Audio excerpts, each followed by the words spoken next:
Welcome to Blue Grit Radio, the podcast that explores making better cops for a better community. I'm your host, Eric Tung. I've been an active police officer since 2007. We will dive into the aspects of police culture, health and wellness, leadership, and mindset. You'll hear from experts not only from policing, but all industries as they relate to being our best with purpose, passion, and positivity. Join me as we share stories, lessons, and advice so we can all be better for ourselves, our teams, our families, and our communities. All right, ladies and gents, welcome back to another episode of Blue Grit Radio. We got a special edition with returning guest, Mark Bouchard. Mark, thanks for coming on, man. Thanks a lot for having me, Eric. Super excited to do this. Of course. So this is different though. Mark is the guest, but the turntables are turning for any Office fans out there. So Mark Bouchard from episodes 59 and 68, RCMP, TAC, medic, all that good stuff. But we talk about all kinds of stuff, wellness, leadership, police culture.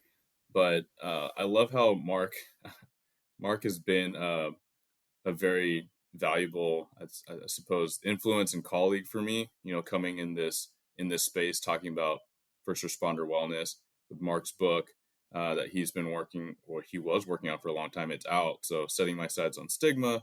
But we've been bouncing things over, back and forth between each other for a couple of years now. And we were on a thread just talking about the show and different ideas and where to grow. And Mark put out this idea where basically I could tell more of my story, maybe have someone interview me. And I was like, man, I've kind of wondered about that in the past. And who better to interview me than some dude that I've had on the show that knows a bit of my story that we've been able to connect with quite a bit. So I'm turning over and relinquishing the power to you, Mark. And really, it's just about what he's curious about, and thus what you may be curious about.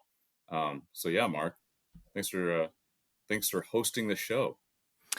Yeah, well, thanks for having me on, Eric. I really enjoyed the first couple times and getting to chat with you.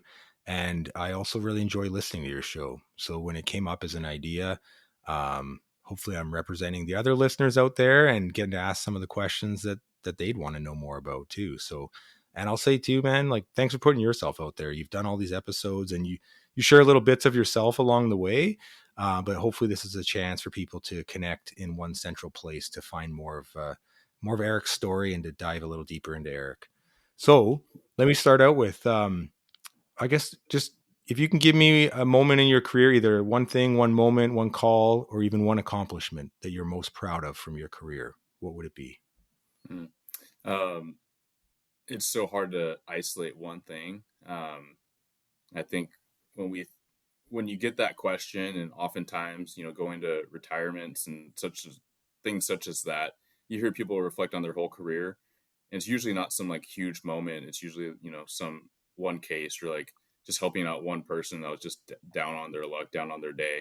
I have talked about this before, but what does come to mind first is actually a pretty big call. It's one that, me and my buddy Trevor talk about in the Battle Buddy episode. It's a much earlier episode in Blue Grit, but it's essentially where we went out and we assisted our neighboring city, and this guy, following a domestic, had been shooting at the responding officers, and they locked it down. They basically needed neighboring assistance from other coppers and us to bring the armor, right? Because we have a shared valley team, and we had an armored vehicle, Bearcat, that we could respond with. So it was really being part of that situation where the suspect was inside and his 2-year-old was inside as well. And so that became, as experienced officers will recognize, a potential hostage rescue. And so that's where the stakes are high and, the moments are critical and the pressure's on. Yeah, for sure, man. Well, would you mind telling us like what that was like on your end? And the reason I ask is I think a lot of times we have this idea that like we're robots and that we don't have feelings or emotions. And like personally, I have felt fearful many times in my career. And I think it's actually kind of healthy to talk about what we feel in some of these high stress moments. Because there's no guarantee things are going to go well. So do you mind Yeah. just talking a bit about what you felt during that call, what that was like for you personally? Yeah, 100%. There's a lot of emotions and a lot of thoughts that occur in that call, or that occurred in that call, and that occur when things are developing, right? Like I was a patrol sergeant then, and so responding there, I'm thinking about a scene that I'm not recognizing, but how can I affect this scene as just, another cop, but also like I have an element, I have a handful of guys that I know their skills, I know how to communicate great with them, right? Like, are we going to be part of that? So I think, like a lot of people, when you're getting all this limited information, you just start just trying to juggle, all these inputs, and a lot of them are contingencies that you don't even know about, but you're just trying to be aware of where this might go and what you might need, or in that what you might need might be more than resources. It might be just like your mindset and, like, your get after itness, like, hey, this is the day kind of thing. And so I explain all that, and then at the scene, it's just linking up with the sergeant on that end, like, he very tactically experienced, he was actually on SWAT, really squared away team, but just trying to identify and be a resource, especially when it's like not your town, right? You're just there to assist. um I suppose, like, the prevailing thing, recognizing the circumstances, are at any moment we got to recognize that we may be going in to go get this kid, um and not be well equipped for that. What I mean by that is, like, for non-cops, like, you don't really have that much intel yet. You don't know what he has. He's got the drop on you, right? You're going into his territory, which is why SWAT operates the way they do. And you could certainly speak to that and share on that. Add on anything, please, Mark. But that's why, you look at plans, and you look at history and all these things. And so that was, being fleshed out. But patrol generally is like, you're just dealing with what you have in the moment the best you can.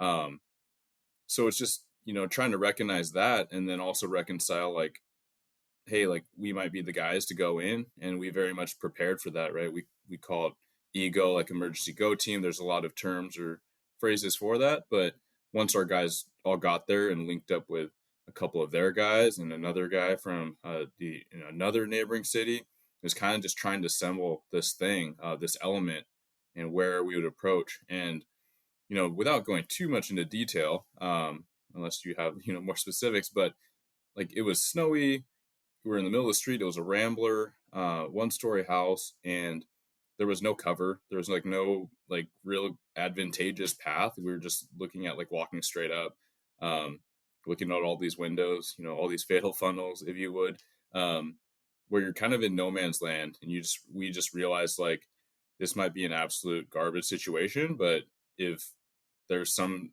sign of violence or some countdown or something, then we're just hoofing it through the snow. Um, me and the Sarge we were scratching our heads for a little bit when there was a lull. Like, we're looking up rooftops, like, across the street. Like, can we get someone up high? Can we get some high ground? And there was just, like, nothing, right? Because it's just snow um, at the time. So yeah, so all these things are going through your head.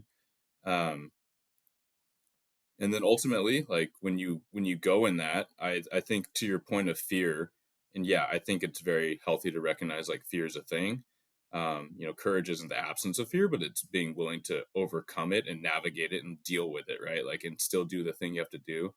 um, but for me, and I suppose it was fresh in my head because I was a pretty new dad, but I remember knowing that the boy inside was about two, and knowing my daughter at home was about two. And whereas, like, some of my friends and family kind of planted it in my head that weren't in law enforcement, of like, hey, are you going to keep doing this job because you got a kid now? um, and I only bring that up because it was a focal point where that's where people well intended, where their heads go. But for me, and I even remember saying it this way, but it was, I have a kid at home, and so my kid deserves every chance in the world to be safe and do things in this world and exist in this world, and so does this kid, right? Just like mine. And if there's something that happens where I don't get to be a part of her life like the way I would dream, then I have to believe that there's going to be other people in the same thing. Like if something happens, with my kid at one day, like I know that if I'm not around, there's a bunch of cops that are going to be doing everything, like do their damnedest to make sure she has a fighting chance. Yeah. We said some really important things there. Um, Number one is that courage is not the absence of fear, right? It's that recognizing we're human and that we will like run into, you can recognize like, oh, this is dangerous. This today's real. And I think that's just such an important distinction for people to understand. Because when we come into this profession, it's often this expectation that we need to be superhuman and not have emotions. And I think it's a really healthy for you to role model, like, hey, yeah. And you probably wouldn't say you did something heroic, but I'll say it for you. Like when you go rescue innocent people and kids and you put yourself in some level of danger to do it, like that's heroic action. And it doesn't come without a cost because we're here today talking about it, but there's no guarantee of that, right? In those Yeah, situations. absolutely. And I have said, like, I've talked to my other dudes that were there with me and shared in this non-guilty way of saying, like, I'm super proud of that moment. Like, that's one of my proudest moments. And it's oftentimes, like, I mean, pride is a deadly sin, and we know it can go too far, right? But like, I'm proud in the fact that we we took it seriously, the team, right? Not just like my guys, but like all the cops there that were part of that. Like, we knew our training, and that was like tactical training, but that's also like kind of your book knowledge of like what could happen and why you need to take this seriously, so your mindset, and then everything happened the way it needed to, right? Like, to give more of the story, it was seeming a really, like, it was going a really bad way. The negotiator, who is also like assisting from our department, was on the phone, and she kept relaying like he's spiraling, like all the things that a hostage negotiator recognizes, like this is going a bad direction, like start making a plan, or you guys have a plan, like I'll tell you when to go. And so we're ready, right? We had the armor there, we have a shield, we have our plan, which is basically just to hoof it forward. And then he starts talking about putting the kid out, like letting the kid go. And because he had really shot at cops upon their initial response, when the female party of that domestic was able to escape, we just thought it was a trap, right? Like we thought absolutely he was goading us. And the moment he says, yeah, come get the kid, we're going to walk out into this no man's land in the snow with nothing to dive behind, right? All that, and just take pop shots, right? Just get picked off with whatever he has in there. But recognizing that, having the conversations, and then really not having much of a conversation, but everyone knew, you just kind of know when you look at each other, you're like, if this is his game, like we're going to play it, unfortunately. And we're willing to, because the kid's worth it, right? The off chance is worth it. Um, you and I have both been in a handful of critical incidents. I'd been in a handful prior to that. Like I said, I was a sarge, so a little bit less than your average cop, at that assignment. But certainly in my canine days, like a host of stressful events. And yeah, like no part of my extremely stressful events was I just like cool as a cucumber, like Dirty Harry kind of thing. Like no, I was like rattled inside, right? Like my shooting, I talk about that, not to go ahead or off topic, but like I was super disoriented. There's a part of me that wishes that there was surveillance, because we thought there was. I wanted to see like what I did or how I reacted, where I moved. Like I didn't really remember. I just remembered versions of what I could picture, which I knew was, from what we know about the brain and memory. Like I knew that was not reliable. Like I just knew I was disoriented, and I remembered fragments, and I couldn't even say they were like accurate chronologically. For this one, the hostage rescue, I remember taking the shield and like, hey, I got this. And then we'd have guys with long guns on both sides of me. And, again, like in my head, I was like, okay, if you get hit, then just keep walking. Don't fall down. Like, just hold the shield, right? Like, you got it. And then I started thinking, dude, you're going to get shot. You're absolutely going to get shot. And it's okay. Like, you're going to get shot. It's okay. Um, you've been through some crazy stuff. If you get blasted in the shins, just don't fall down. Like that's your one job. Don't fall down. Hold the shield. And after the fact, I remember thinking like, dude, that's 100% not what we're supposed to think. In academy, it's like, don't, have the positive mindset, have the survivor's mindset. And I will offer myself that grace of like, I wasn't telling myself I was going to get killed. I was saying like, hey, you're going to get shot. No big deal. It might hurt. It might be scary, but just do your thing. But absolutely, like, adrenaline dump, right? I was so freaking high on adrenaline when we were doing it. The guy actually put the kid out. My buddy, according to plan, grabs the kid and just books it back. And then we slowly make our retreat, right? We're just walking backwards. I'm just, my shield's just up. And then people are kind of pulling me by the collar, right, slowly, so we can navigate backwards back to the armor. And I remember afterwards, like, setting that shield down, and I was, it's all the things, like, you're just like trembling, like all that adrenaline dump. And that's like, yeah, I've been through some things. That was a significant one for sure, but I was just elated, right? Just like, you're just high on life. You're like, okay, cool. Like, he's by himself inside. Like, whatever happens now, it's like the easy game now, right? It's just a barricade. And he did all the stuff. Like, SWAT got there and they relieved us, and he tried to, start a fire inside. Like, a lot of SWAT folks or patrol folks were recognized. Like, that's a tactic at times. But they actually arrested him. He didn't take any other shots at people. He didn't kill himself, but he actually got arrested. So, all a day's work, pretty fantastic outcome, to be able to get the kid, back to mom really quick. And so, kind of, given the circumstances and given the fact that, although I like to be a positive guy, like, my money was on, like, this is going to be a really bad day for the cops. But it wasn't. So, freaking great day, right? Yeah, good on you. Well, I want to highlight something again. A lot of times when you ask someone what they're most proud of, it's like a certificate on the wall. It's the best PR of this weight or run time. Like, and at the end of the day, I think we sign up to help people. And I think you have an example where you helped a really innocent person and you kept them safe. And there's no guarantee that would have happened without not just you, but you and your team being there and doing that. And I think that is something to be really proud of. And I know this show, not only cops listen to it, obviously, but like people who want to be cops. That's the kind of people we want in the profession, is like, you're signing up because you want to help someone on their worst day. And when you're 2 years old, like I have a 5-year-old and a 2-year-old, like they can't help themselves, right? That's where they need Mm-hmm. someone to help them. And, that's where people like us and people in the profession need to be training every day to be ready to help others with that. So, like, I really appreciate you sharing that story. I didn't actually know that was what your answer was going to be. Obviously, that was my first question. But I actually want to touch on another thing, and I'll add my context of why, and then I'll hear your side. But I had a crash a couple years ago that, like, we were going like 60 miles an hour through a hydro pole. And I had my realization of like, wow, that could have gone really differently. Mm-hmm. I didn't have my seatbelt on at first until right before the crash.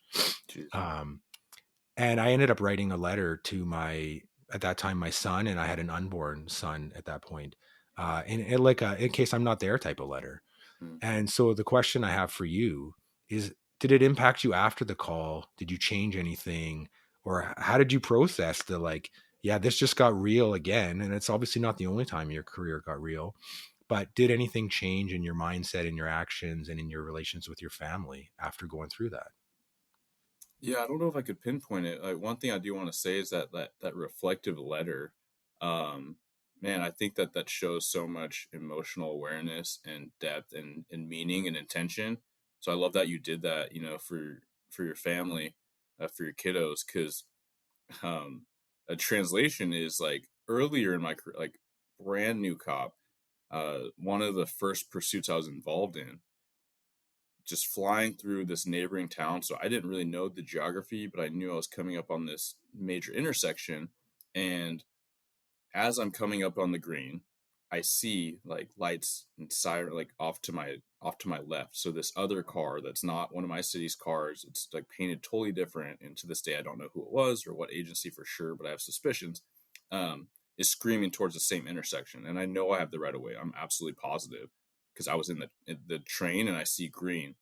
But I remember in that moment being like, come on, man, like, right, F this, like, this is going to be bad. Like, I think he's going to just drill me right, center punch my car. And I remember, like, literally having the Jesus take the wheel moment, but, like, veering, like, swerving to the right, like it was going to gain me some ground. It probably, some physicists might be able to look at that and be like, yeah, that's actually the wrong thing to do. But just hitting through this intersection, try to swerve off to the side, and then hit this hill and just shoot upward. And then I just saw the lights, like, you know, who can say for sure, but felt and seemed and looked like it was right behind my car, right? Like I could hear it, whether or not that even makes sense, but just right behind my car, and it just kept blasting, like it just kept going. And my suspicion, because I got to the wreck site and we arrested the dude, um, after we pulled him out of the car, was like I never saw that car. Like my suspicion was that that cop was like, holy shit, like this was almost like a career slash life ender for maybe both of us, right? And just kept driving, maybe shut down and just pulled over and had his adrenaline dump or her adrenaline dump. Um, but I certainly had mine, and that was my first major adrenaline dump, like back at the substation after we did all that, and I was going back to the station trying to do some paper. But I just remember sitting there by myself in the office, and I was looking at my hands, and they're just shaking. They're just like, violently shaking, and I was kind of like chuckling about it. I was like, oh man, like this is the real deal. But I was like, man, that could have been it. And I remember it was like, 3 o'clock in the morning. It was some, you know, crazy hour, and I actually pulled out and I pulled up my email, like my personal email on the computer, and I typed an email to a couple of my best buddies that weren't cops. Like these are guys I went to school with, still friends, some of my best friends to today. But I just wrote out how grateful I was for friendship. I just knew that like I didn't have a girlfriend at the time, but I knew that I wasn't writing anything to my family because I would have terrified them. But I was like, hey, like I just had a close call, and I don't really need to say much more about it. But I just need you guys to know, like, I I appreciate you. I care about our friendship. Um, I know like this job is a lot, like me transitioning and kind of figuring out this whole job and lifestyles. Like it's certainly affecting me in a lot of ways, like my mood and my emotions, all the emotional survival stuff and everything that you talk about in your book about stigmas and recognizing all that. Um, but just wanted to send a letter. So, and getting that feedback was great too. But yeah, I just wanted to share that little story just because it reminded me, especially when you wrote the letter to your kids. Um, to cut back to your question though, I don't know that there was like isolated things I could align with that thing, but I have reflected on the larger scale, which is through the career, through these different significant experiences, whether it's close calls or just extremely stressful moments or whatever you want to call it, these wins and these losses. Um, I suppose like I've really reflected heavily about purpose and legacy, and that's like what I continue to think about. And when I think about legacy, it's not what a lot of people may think about. To your point earlier, right? A certificate or an achievement. That stuff's cool. Don't get me wrong. I was kind of raised on achievement, so I don't know if I can get that out of my, wiring system. I like to achieve and I like to, perform. However, I think about legacy, it's like what's left behind, and that's really who's left behind. And am I contributing to something, an organization or a culture or profession or my family? Like, am I doing meaningful things with my time to leave them the best off if this is all the time I get?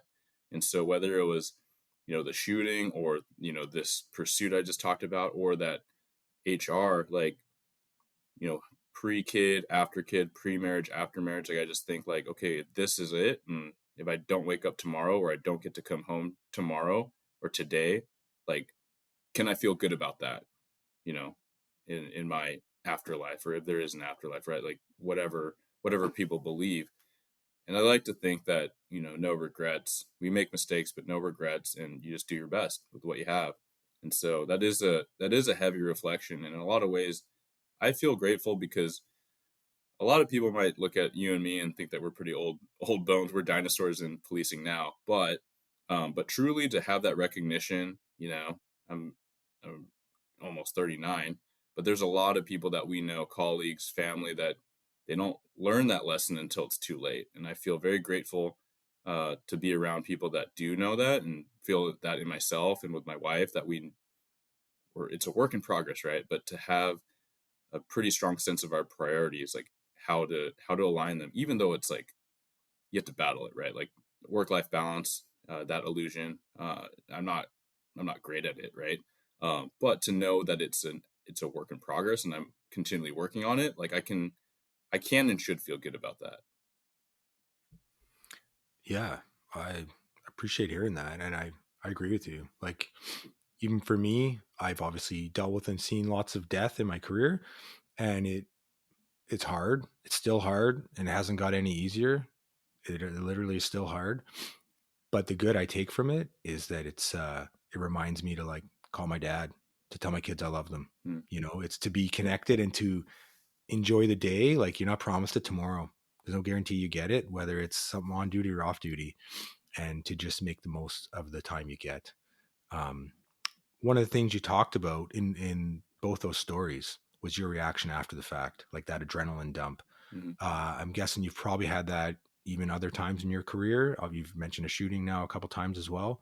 Um, has your own like reaction to yourself and maybe your self perception changed at all throughout your career? Like, say if you had that, I know you're about to go into work here tonight.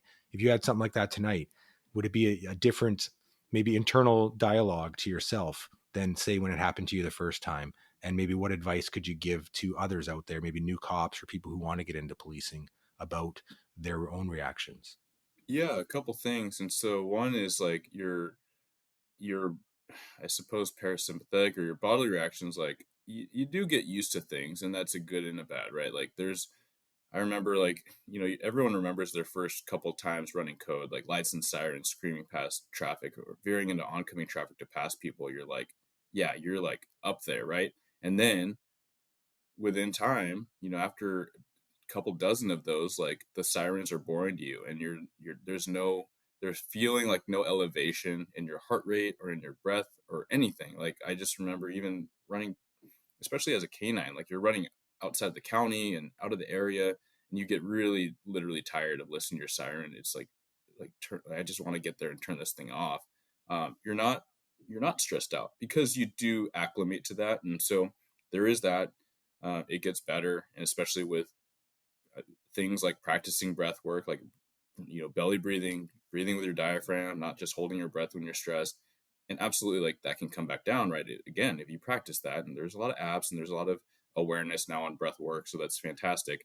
Um, but it doesn't fully go away. And I'll say, like, my tips for people is to give grace. I think if I had one phrase or one common theme I would invite people to really internalize is like give grace to others, give grace to yourself, and oftentimes yourself first, because those in this job are often servants, and they have a servant's heart, and so it is about caring for others. Peer support is about caring for others, but when do you flip the script and like take care of yourself? um, and it could sound selfish, except for the fact I'm saying it because a lot of people don't, right? People can burn themselves out. They can be burning themselves out, taking care of everyone else except for them. And then what? That's not sustainable, right? So even in that, um, just just have patience with the process. Like, try not to judge yourself. If you feel really elevated for whatever reason, like, it's fine, right? I realize now, like in my department, commander is two ranks up from an officer, and so I'm not in the field very often at all. But when I hear things kicking up on the radio, like I have that stone in my gut of like, if there's a high speed pursuit, and it's not me worried that I'm gonna get chewed out by my bosses if it goes bad. It's me worried that someone's critically hurt, including a cop, right? An innocent person is critically hurt or killed if things go bad, and that can be a fluke, right? Like, I'm not the one that's like gonna end every pursuit. We have a good amount of discretion on that, but I'm like, if I let it go, or I'm listening to my sergeant let it go, like there's a wrench in my gut.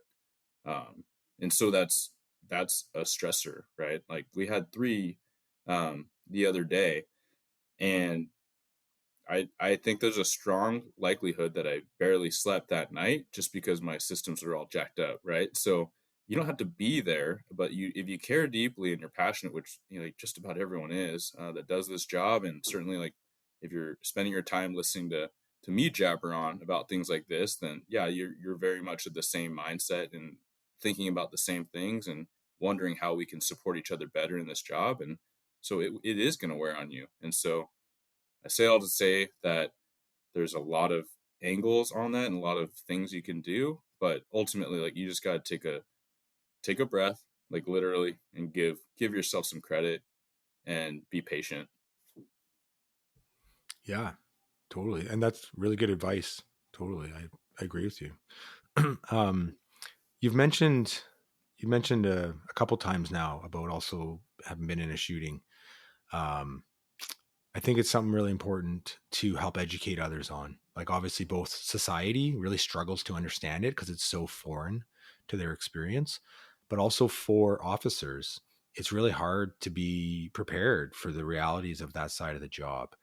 Um, could you just give us, whether you want to do a little overview of what actually happened, but what I'm really looking to dive into is a bit of what your reaction was, like what it was, what you went through, like just shortly thereafter, and then especially what were the things that really helped you? Like that can be such a traumatic thing and really hard.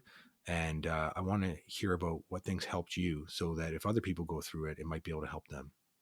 Yeah, for sure. So the overview is I was working canine assignment, but I was on a day off, and there was an awesome officer I've had on here actually, Tom Reiner. So he's retired now. You can look up his episode earlier in the show, but he was doing his good old proactive work. Really seedy motel. He sees what looks like a hand to hand. He approaches. Some people dip off, and he follows this one guy, and then he starts talking to him, and the guy starts playing the name game. We know where that's going. He starts getting all dodgy, and he actually starts to kind of reaching his coat, and then he calls for the officer calls for her back. Reiner calls for her back.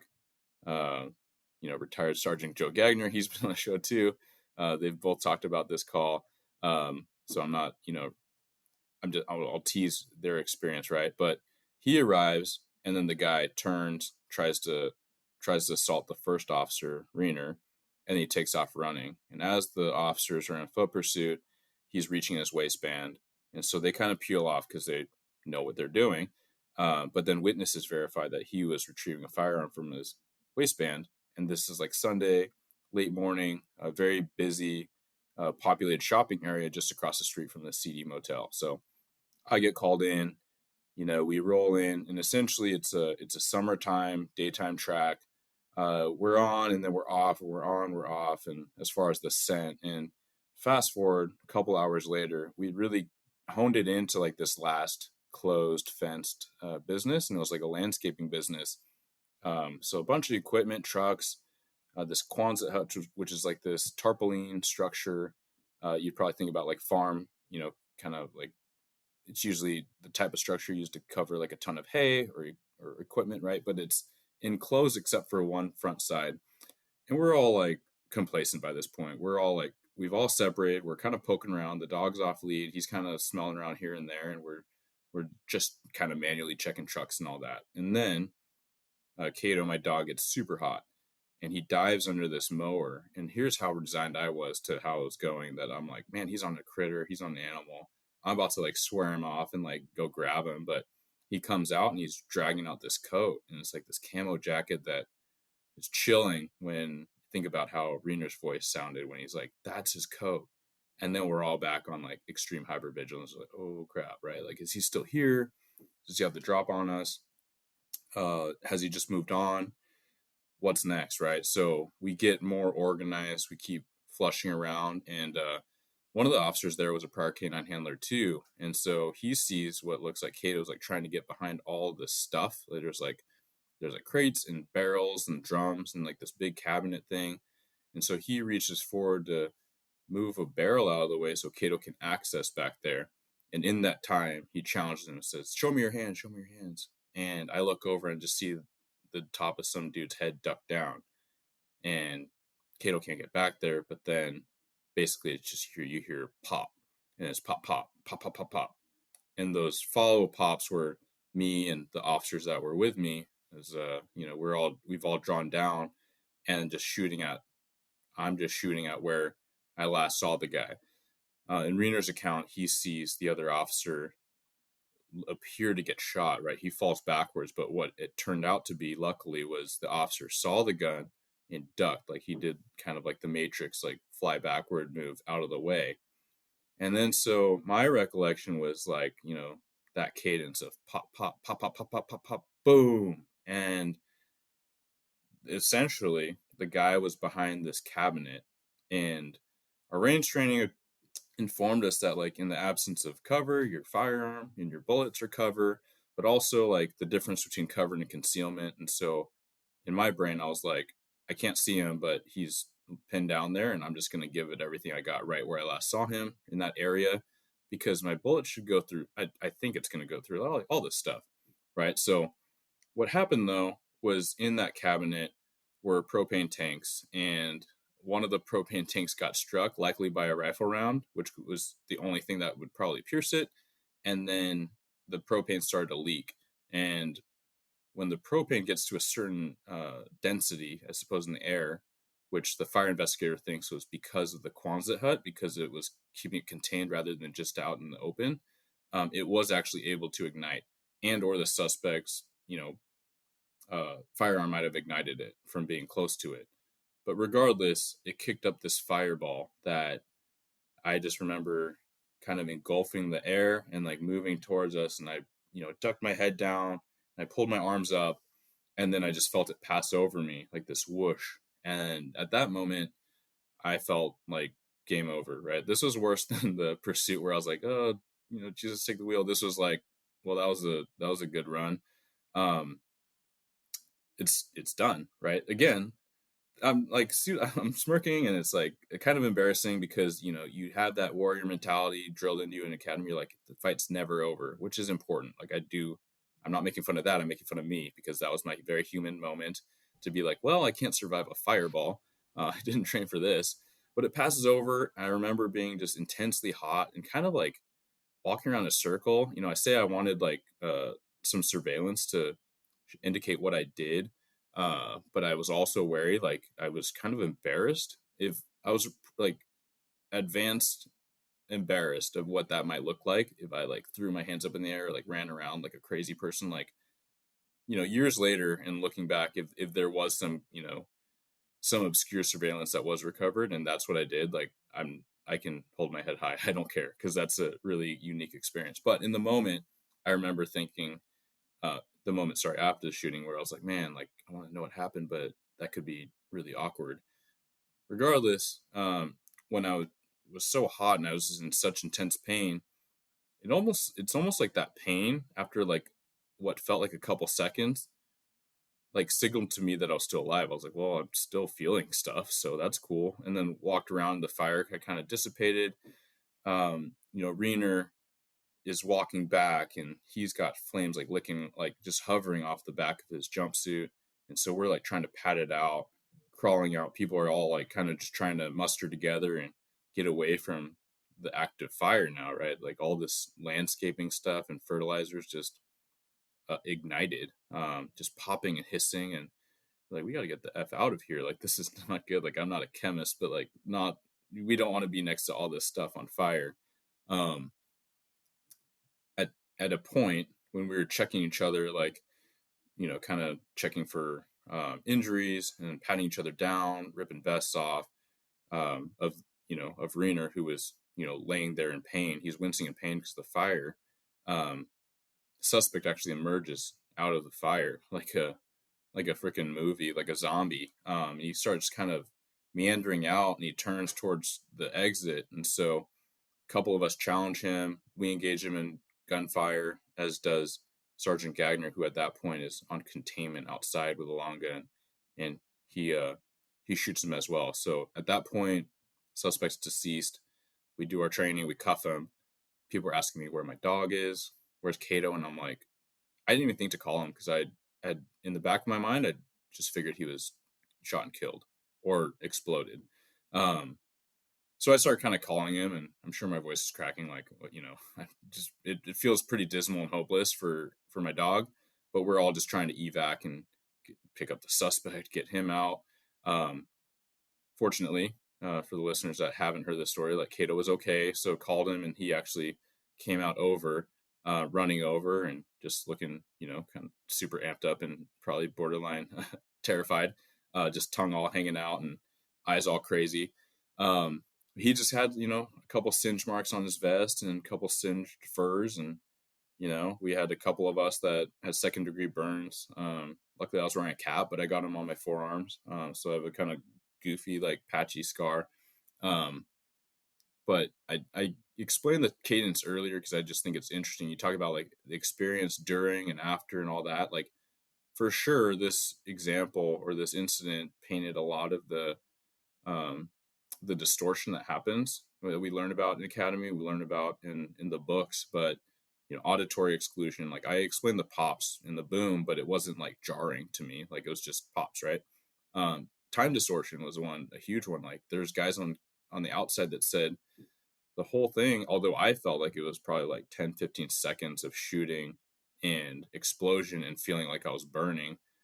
They said it was like a flash in the pan, right? Which makes sense from the outside. Like outside looking in, you're like, oh yeah, like I totally get that. However, I time distortion, that slowdown, um, you know, the tunnel vision, like all these things, just not being able to chronologically order my events. So pre body cam, I would, I in this instance and other instances, like, for the younger coppers learning, like there's nothing wrong, especially if you don't have body cam or you have a practice where you don't review it. You write like, hey, this is based on my memory prior to review. But then to say like you're not exactly sure of the chronological order, like I think is very appropriate. And I've done that numerous times, especially in a fight where you're super amped up and we know your memory might not be able to say it was A, B, then C. It might have been, A, D, then B, C, as far as like what you did and what suspect did.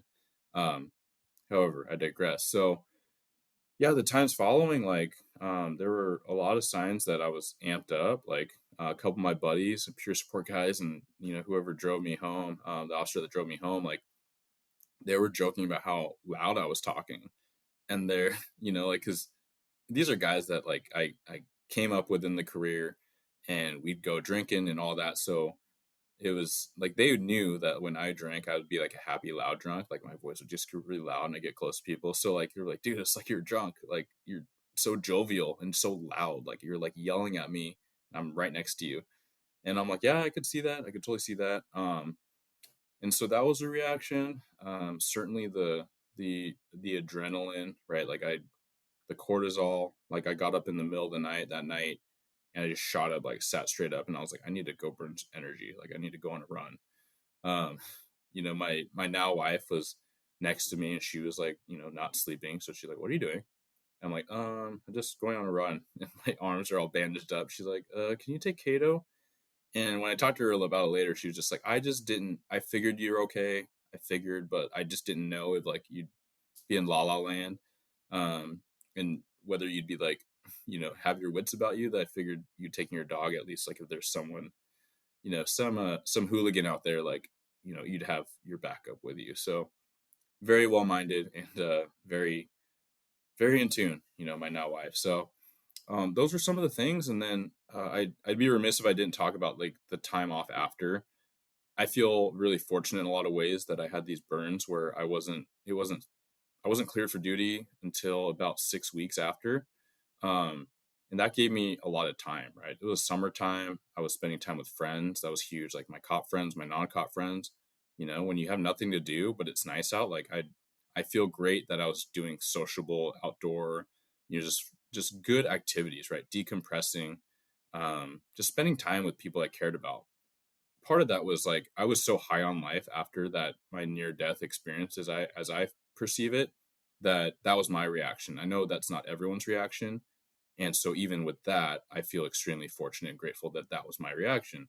And so I had that, and I know of a lot of instances, and I would be this way too, where I even ache to go back to work when I have time off, just because I feel if things piling up, and if I'm not dealing with it, then my colleagues dealing with it, so it's more work. So you have that guilt, and I know that that is a thing for a lot of cops returning to duty. Some fight it, especially if you don't have a mandatory couple weeks off. Some like really try to fight and go back too soon. I mean, I know of a lot of instances like that. So it was really, again, I was just grateful that I didn't have the choice. It was just like, this is what it is. So I didn't fight it. I didn't question it. I just sat it out. Right. And I just waited. And that was a good, I mean, 6 weeks is a lot of time. The same time, I was looking categorically, like in a very analytical way, which is how my brain works oftentimes, to try to find quote unquote triggers, like getting back with my dog and going to the range and trying to do firearms exposure and telling the guys like, hey, like I haven't shot since my shooting, and staff were great, right? The guys in my PD were awesome. They're like, no, I'm here, man. Like you're good. Like it's fine. Like at your pace, you go with your gut. And I didn't have any adverse reactions. I went back to the scene before I was cleared for duty, kicking around rocks, looking at the whole scene, and like no reactions, no adverse reactions, nothing I could even feel, no stress.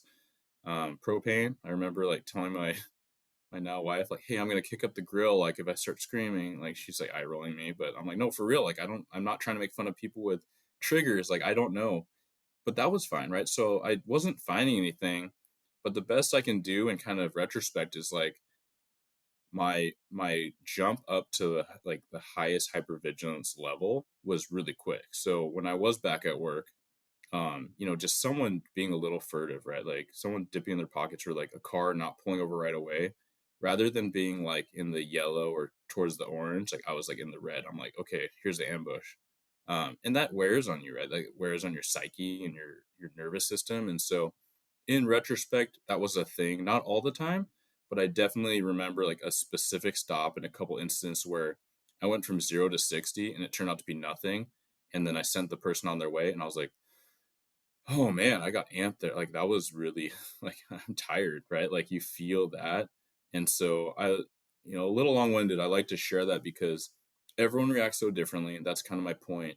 Um, I, like I'm fortunate that I had, you know, support from loved ones and people in the job, people outside the job. It's actually something I'm working on is kind of like in that vein for younger officers, like what should you work on when you are coming into the job? And like basically the spoiler, the teaser, hopefully you still read it, but it's work on all the things outside of work because work is gonna be work and you're an achiever if you're reading this or if you're listening. So like kind of give yourself that grace that you're gonna be a sponge, you're gonna be hungry. This is really fun and exciting. So like you still have to put a lot of intention to all the things that are not work itself, like your support networks, your other relationships, your family, your partner, your own health, fitness, faith, your sense of purpose. Yeah, wow. Well, thanks for sharing that again. I know you have talked a bit about it in the past as well. Um, yeah, you mentioned kind of the human aspect and what it was like in going through and maybe that recommendation for others to just know like, hey, you might have distortions, you might have, memory issues. And I think just helping people to see like that's not because something's wrong with you. It's because you're human, Yeah. and just I've also seen it where people like often shame themselves after whatever tactical incident it is. Mm-hmm. And like crazy stuff where people are shot, like you name it. And they're beating themselves up because like just the littlest thing that, oh, I could have done this better. I did this wrong. And I'm like, dude, like you got shot, man. Like that is crazy, right? Or you got shot at or whatever, like what Mm-hmm. happened in your case. And I think, hearing you share your humanity and your vulnerability and just being real about, yeah, that's what it's like. I think that is something people can really take. I think it's also important to highlight what you said about after that. Like when you go and deal with the public and now your brain is trained to like look for other danger. It's trained to like, hey, that something tried to kill me. Like Mm-hmm. I better, be ready for the next one, even when it's not really there. And I think the public often doesn't understand that they have cops who've been through some intense, crazy stuff. And then they perceive, like, for example, the littlest thing, someone gets out of the car when you pull them over, right? They just get out of the car. And Mm-hmm. that's usually either someone who's like clueless and is like totally out of it, right? They're lost and they just got their license, or it's someone who's getting out to fight. Yeah. And that's us. We're like, this person's getting out to fight. And I've had enough of those where then you're like, okay, it's go time. And it turns out it's just the lost student kind of thing. So I think also just helping the public to understand when they see a cop having a really intense reaction to what might be perceived as a slightly ambiguous situation, it's knowing that they've gone through these really intense situations like what you went through. So thank Yeah. you for sharing that Yeah. with everyone. I love you circling back on that because there's a couple things where it's like, for sure, what's worse? you not addressing a potential threat of fight or flight, or weapon retrieval towards you, right, in ambush, not addressing that, or yelling at somebody and then getting a complaint. Like, what's worse? For sure, not taking care of your safety, right? And so I'll insert this thing too. It's like, I've been that person that's barked at people. I've reflected on that. I've written about that. But later in my career, just to be the person, even if I dropped an F bomb, just to be the person when the scene is safe and go back to that neighbor, go back to that involved party and be like, hey man, I'm sorry I yelled at you. Can I explain why? Like, I got a call of someone being stabbed, and it turned out great, no one did get stabbed. That's a great, like, this is a great call for me because I was prepared for that, but I didn't know who it was. You're dressed in dark clothing, the other guy that was insecure is dressed in dark clothing. I think someone has a knife, I don't know if it's you. And so I said, sit the F down on the ground because you weren't listening the first time. That's what's going through my head, man. Like, you've been really cool since, like, just to give that little explanation. Some people don't want to hear it. I'm not saying like go out of your way, if like to have an argument over them listening to you. That's not how it works, of course, right? But usually people, once there's some time and space, you can circle back to them. I think that's so critical, right? And at the same time, it doesn't preclude like the education piece of, hey, when I pull you over, you got to stay in the car. That's part of driver's ed. You know that, you should know that as part of getting your license. That's why I yelled at you. And someone still wants to complain, they can do that, but at least you did your part, right? And you can't be resigned. Um, Totally. I think that we all have a piece, and I do think that we should have more public safety announcements to that point, right? And there are entities that talk about how folks in the community can be safer around police, especially communities that don't feel safe around the police. Like, hey, I'm all for it. Like, let's have the conversation.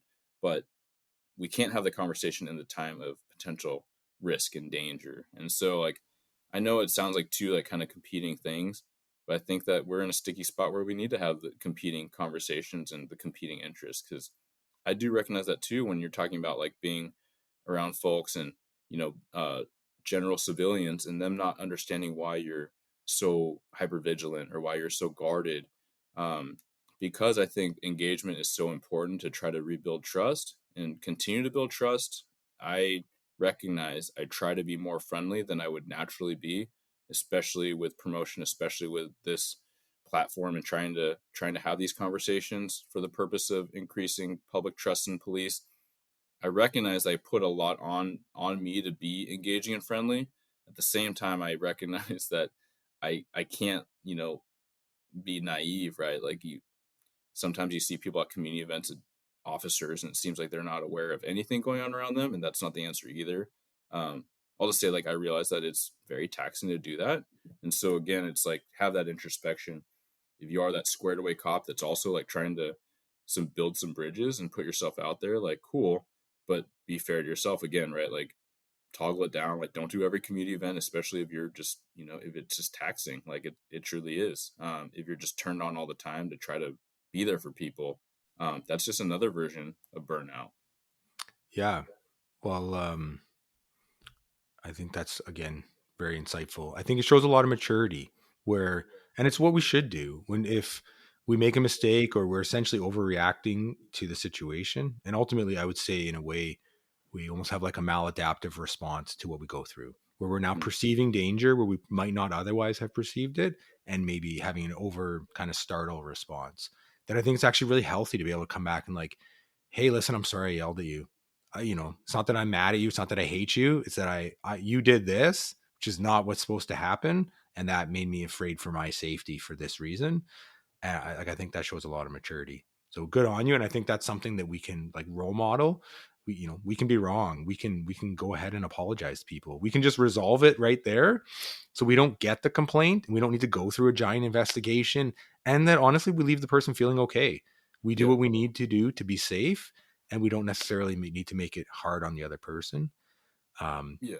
just in what you said about the shooting, and if anyone is in law enforcement and wants to understand this a little bit more, I know I've heard you reference different books, and you've had Lieutenant Colonel Dave Grossman on your show, which was awesome. So anyone who hasn't heard that one, go back and listen. but he's got some great books on killing and on combat. So if anybody hasn't listened or hasn't read those, go listen to the episode with Eric and go read those books because they'll really help you. And a third one I can recommend is actually called Shots Fired. It's written by Chuck Ryland that will help if you've either been through a shooting or been through, similar experiences. Those are definitely books that can really help you. So, Yeah. Eric, I know you're going to have to head into work soon. There is one more question I'd like to ask you about. And I heard you talk about a time where you almost got in a shooting. And I say that because I've also almost been in several and I haven't been in one. But those really impacted me. And do you have time to just tell us a little bit Yeah. about that and maybe tell us kind of your reaction to that and kind of how you processed it? Yeah, for sure. And so the brass tacks is I had promoted out of K9. So I was a street sergeant. It was nighttime, and my memory is that it was an order violation. I don't remember what level, but the suspect was talking about how he wasn't going back to jail. Right, part of these narratives that make you perked up more than the average suspect that's fleeing on foot. But there was an outside city K9 that came in to do the track, and I was on containment. I ended up adjusting or ending up where the dog located the guy, right?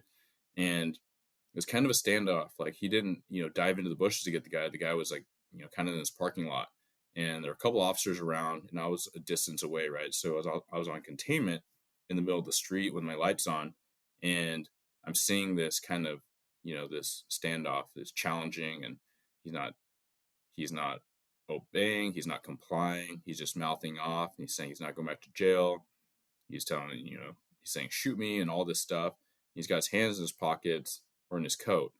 And again, like it's nighttime. Um, there's some mixed lighting. I have a general view of the figures, but they're a little ways away. I remember I had my long gun out, and I'm just kind of waiting, right? Like it's this really precarious, like I don't want to wait for him to shoot um, at the other officers, and I move up a bit closer. But he's doing this thing. It looks like he's trying to build up the courage to do what he's going to do. He ends up taking his hand out of his pocket and then pointing like forcefully, like a punch, like through the air at one of the other officers. And in that moment, it was like safety's coming off. You're starting to touch the trigger, and then for whatever moment in that fraction of a second, like I don't see an adverse reaction from the officers, and in the guy's hands fully extended, like his fist fully extended, and I can't see if he has a gun or not.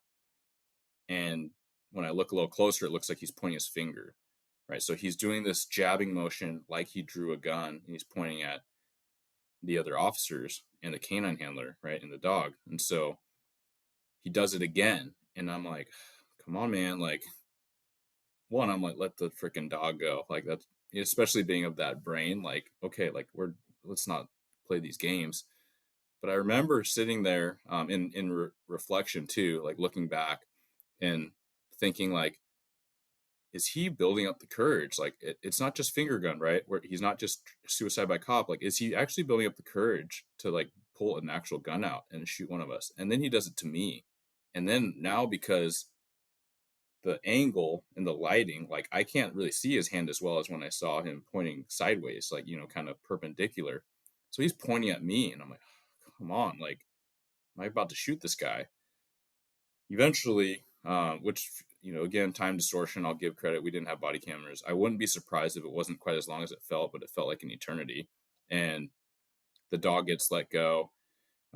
He gets the guy, that we move in to effect their arrest. So turns out he's not armed. He was trying to goad us into shooting him, and he's a person of color, and he's unarmed. And so I have that swarm of frustrations of what would life be like? What would happen in our community? What would happen to the department, in the news, in the media? Would my name, this and that, right? All this stuff that we should not worry about. It should be cool. Bad guys in jail, victims safe. Do the paperwork, move on with your life. But it's all these feelings of frustration, uh, guilt. Like in my head at the time, it's been several years, but I was like per my training and my own perception of the situation, I should have shot him. And so I'm like, why did I delay? But I was like, I don't know. But the other guys didn't. So I guess that even if it was that fraction of a second that I delayed and I didn't commit to my action or my thought, like they didn't have the adverse reaction. So I have to trust my partners, right? I have to trust the other officers that had, as I could see it, a better view. But that was also after the fact. I was kind of breaking down this, like, oh, they're closer. Maybe their lighting angle is better. I don't know. I never went to go stand where they were standing. But then how I felt when he was pointing it at me. And I'm like, man, is he going to shoot me or one of these guys? And then you're just pissed. And you're just pissed at the whole thing that the guy would even do any of these things. Because at the end of the day, like, as much as some people might take it a certain way, like, he didn't need to get shot, right? Like, he had his actions, and like, you know, if he did that to officer lives, whether it was me or another officer or anyone who does that, suicide by cop, like, that's just a messed up thing, right? I don't want to disparage anyone, but that's effed up, right? Like, no one needs to experience that. Um, One, taking someone's life, which we sign up and we're ready to do it if we have to, but especially something like this where he's just trying to goad us um, to further his narrative or not deal with his consequences. Like, I'm mad, right? And people get mad about that. So I've told that story before because it's painting the picture for me, but something that we maybe know in textbooks, which is that oftentimes the non-shooters have a more adverse reaction or more post-traumatic stress symptoms than someone that's involved in an officer-involved shooting. Oftentimes in police culture, and I'm not saying any part of this is wrong, but there's a swarm of support for, we'll just say, a legal, justified shoot, right? No doubt that that doesn't mean it's easy. It's very stressful. It's very hard, and people have a host of experiences because of they had to be in that position, but they did what they were trained to do and what they legally had to and morally had to do in a lot of times. But when you don't shoot, then you have all these what ifs, right? You have all this potential guilt, as I mentioned, potential shame. And it's usually not from outside. Usually it's yourself, like mine. Like, I don't think anyone was like, oh, yeah, like he was pointing a finger gun at you. You should have shot him. I think most people are very happy for the whole situation that it didn't happen that way. But I can't say that's the same for all shootings, right? Like, literally, we might watch a thing on body cam from another state, and folks in the briefing room, which means it happens in every briefing room all across the the North American continent, um, would be like, "Oh, he should have shot," or "I would have shot." There is a lot of value in recognizing what you would like to think you would do for the safety and priorities. Certainly, there's a lot of examples where cops don't act, and that is a detriment, right? Maybe they don't have the training or the right mindset. I'm not saying that. I'm just saying, like, that is the culture. So to recognize that some people, whether they should or not, but they feel shame from the culture, like, that's a lot to grapple with. And I haven't had a significant example of that myself. And so I like to paint that picture again, just because we know that it's very much a possible thing, but more and more, I think that because of where we're at with policing, there is more hesitation, and so I just want people to recognize in themselves when they toggle that and they decide what they're going to do and how it plays out. Yeah, we need to act when we need to act, but also, without going into every little nuance and trying to explain every little detail, um, people need to be able to reflect and decompress and talk about it. That's why peer support's so huge. That's why debriefs are so critical for ops, just to make sure you are doing best practice and you're gaining understanding and better training, even if you don't do the action that maybe you categorically should have or could have done. Yeah. Well, you know what I take out of hearing that from you, Eric? Well, a few things, but I'll start with the ambiguous nature of the situation. If you had shot, if one of those other officers had shot, they would not necessarily be wrong. I would argue they're not wrong. No, Just I like don't I think would they would have been. argue that Yeah. you're also not wrong. And I think coming into the profession, I didn't know that. And I think a lot of the public also doesn't know that. Because now, if you had shot or one of the other officers had shot, what would we hear out of that story? Mhm. Police officer shoots unarmed, said race, said whatever person. Right. That's all we'd hear. And we'd hear that'd be an aggregate statistic that we'd hear nationally. Well, the police shot this many unarmed people. see it's just their own bias or something without understanding how ambiguous and complex and challenging those situations are. So I think there's really so much value in sharing that story so people can understand that. And I love that you brought up the feelings, because shame and guilt of I've had three like pretty solid suicide by cop attempts, and I certainly the first two I felt tremendous shame and guilt, but they were worse when I didn't know what they were and I Mm. didn't know how to articulate them. Once I actually started reading like some Brene Brown and I could actually label my own emotions, that really helped me. So, was there anything in particular that either helped you after, or like, how was it for you? Was that either before or after the actual shooting you went through? I it's a really good question, and I think I'm just going to draw back to something you said earlier, which is I almost like cut in to explain further when it came to mind a little later, but it's really like, you kind of mentioned something I was doing and how it seemed like a sign of maturity.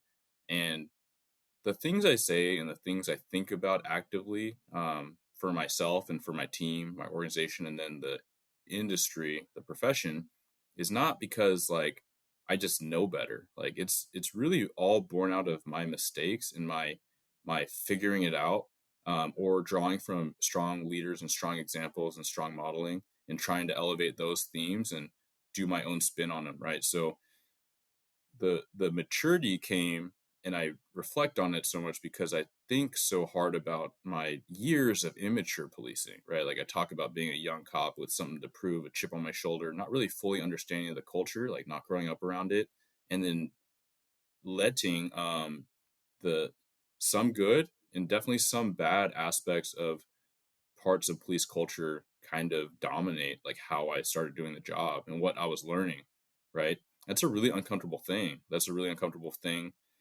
for me, but I've been trying to think about it and how to put it into terms that would not be, too, uh, you know, I guess not be too jarring to people, regardless of your audience. But it's very uncomfortable for other people to hear about. Um, yeah, not all cops are messed up, guys, but we are human. We've made mistakes, and we'll keep making them. And then we see the most prolific, awful examples on in the media that just make every other cop just like more mad than any general civilian. I guarantee. Like I promise you that. So it's all to say that like this comes from reflection and just wanting to share my piece, because I have made plenty of mistakes, right? And so when you ask about the shame and guilt, I think it just comes with being really curious, just wanting to keep learning in a lot of ways in life, and like same kind of stuff you're talking about, right? But Brene Brown, just listening to a lot of industry leaders in wellness and just mental health, and just trying to flip and take those principles and think about how I can apply them to myself.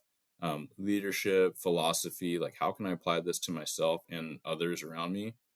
Because I am finding, right, like it's not it was not a quick thing. It's just very gradual through my career and through you guys, ascent from young adulthood into who I am now, is like the continual recognition that the more I learn about these things and the more I put myself under the microscope and seek to get better, but not beat myself up at the same time, like the more I do all that, the better my life is.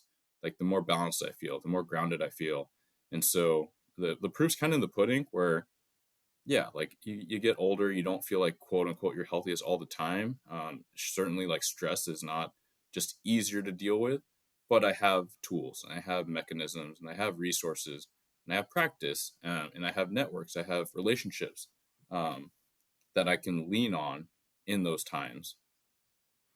Yeah. Well, you said something about not all cops are messed up, I think was your actual words. And I just want to leave on this point. One of the things I love about your show and what you put out to in public is your role modeling that we can be healthy.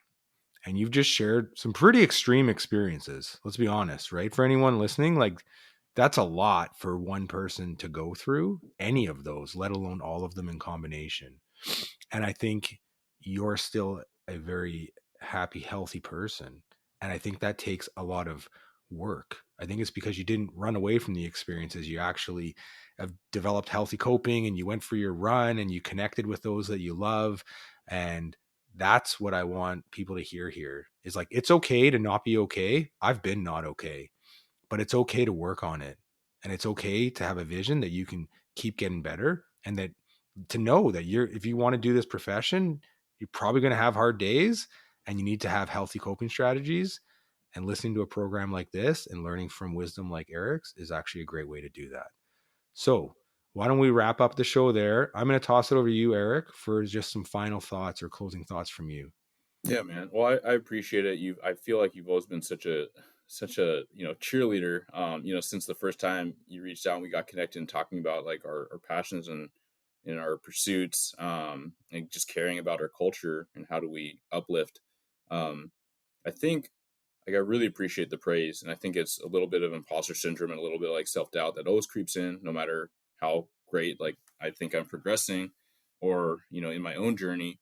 But a couple things come to mind. One is that I recognize I have experienced a handful of things, but I also like want to just give credit to so many people that experience just as much, if not more, and they have either they have their challenges and their struggles, and they don't really get to get celebrated. Like I feel in some ways people celebrate me because I'm out here talking about it, but it's really not supposed to be about me. It's just supposed to be about sharing because it could be helpful to someone, and I know it is helpful to others, right? And so I want to put that out there. It's not supposed to be about like look at me, but it is supposed to be like, hey, I'm willing to talk about myself. So not like look at me, but like just hear this, and maybe there's a translation to you.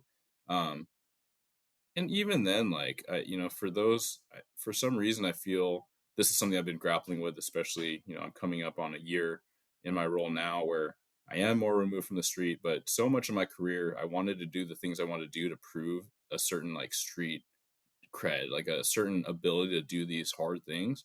And like I don't regret that. And I that's a very much part of me. I think I'm gonna dive into things I try and want to prove that I can do them. Um, but like there's a lot of super street savvy, like very like proficient street cops that just didn't have things like pan out this way, right? And so there's that, but also I still have this like, this like voice in the back of my head, like, do you still got it, right? Do you still can you lead, like do your guys even know, like we have so many new people like that only know me as the recruiter, or they don't really know me right now, like they're coming in. So I'm almost like, man, if I'm going to be an effective leader, do they know that I still got it? Do they know like can still do this thing, that I still have relevance, I still have credibility? And that's, so I think that, again, it's a super odd version of imposter syndrome that I'm trying to like kind of ponder on and work on, because I haven't heard it really explained in those terms. So I'm curious what your thoughts are on that. But no, I really appreciate. Um, well, I guess we'll come back to that. But I really appreciate you taking the time. Um, I'm not adverse, or I'm not opposed to sharing my story. It is different when it is a little different being on this side, even knowing that's on my show. Um, but it's been cool. And I know that there are some other topics we're kind of bouncing around, like the career and like life balance, more of like the health and wellness aspect, leadership, parenting, right? Being a spouse partner, like that stuff would be a lot of fun to talk about too. So I want to know from the listeners, like if this format was interesting and engaging to you, because Mark's a freaking awesome rock star. He's already said he's willing to come back on and do part two in this format. So I do want to say that before I forget. But yeah, I'll pitch it back to you. Like, what are your thoughts on what I said? It was kind of rambly because I'm literally thinking out loud, but these are things I've kind of thought about over the last year as I've been removed more from the street, in my different roles for, I suppose, the last couple of years. Yeah, well, your role changes. I think at the end of the day, I tell this to guys who want to get into like SWAT work or emergency response work. Your reputation precedes you. People already know who you are. They already know how you treat people, how you talk, and how you act. Like, are you a good person? Are you a good leader? Or so I don't think you necessarily need to be out on the street taking every call when you're a superintendent or sorry, commander. Um, your job now is to set the workplace. Like basically you're supporting the mission in a different way. And it's actually how I look at my job now. I took a promotion and I help coordinate our national tactical medical program. Um, so I'm no longer the guy out taking calls. Honestly, I'm the guy in the office checking emails all day. Um, but now I'm getting them the gear, I'm getting them the training. Like you're just Yeah. supporting the mission in a different way. And I Mm-hmm. think at the end of the day, you're leading by example. I'm sure you're doing it at work too, but you're doing it through this show. So I'll echo what you said. I suggested that you do something like this because it's something as a listener that I would love to hear more of your story altogether. And I love when you share parts of your wisdom when you have other guests on. And it was a real honor that you let me come on and get to ask you some of the questions that I wanted to ask. I do have other stuff I'd love to dive into of, you talk about philosophy and masculinity and parenting and, being a spouse, like all that stuff that to me is even more important than being a cop, right? But at the Yeah. end of the day, like I'd rather dive deep into a few things than try and just quickly hit everything all at once. So, I know you've got messages from people. If people like this format and want to hear more of your story, send Eric a message and tell him what you want to hear. Because at the end of the day, you're putting this out because you think it's what people want and because people are listening. And the more that they engage with you and that people tell you what they want, the more you can help course correct to make the right stuff that's helping people. And honestly, I've told many people about your show because I believe in it and I enjoy listening. So I'm sure you are helping a lot of people. No, I appreciate that so much, man. And like even just connecting on our different roles these days, like yeah, anyone from the outside, like when you take emotion away from it, you're like, yeah, everyone's got a job to do, and that administrative stuff, those emails, that not sexy, but they need to happen to get the stuff right, to get approval, to get funding, and to move the needle and get you the things that the guys on the ground recognize they need. Right, it doesn't just come. Right. At the same time, I've made this joke where most people get it, right? Everyone's got a seat at the table and everyone has a job to do. But I've made a joke that there's probably a decent amount of coppers that would think that you're the best supervisor, the best commander, the best chief ever if you literally didn't do your assigned job and you shagged calls, right? Like there is a portion of the populace that'd be like best chief ever, like would just hump a beat like twice a week. Well, you know what that chief's not doing twice a week? His or her job that is supposed to get you the things and get you the support and move you closer to having a policy that will protect you from scrutiny, like all these things. But that's just my aside. I have to tell myself that. So it's also like my note to young leaders. It's like, yeah, strike a balance, schedule the things that you need to do that do fill your tank, whatever that is. If it is shagging some calls, like put it on the book, right? I have to do that sometimes where literally I'm like drive around. Literally, I put in my schedule, like go talk to people. It pulls me away from my desk, and I'm like, no, I made an intention. I set a reminder. I got to do it because you can just get sucked into that hole. But no, man, I do so much appreciate you. It's been awesome to have our fellowship and like our shared again pursuit.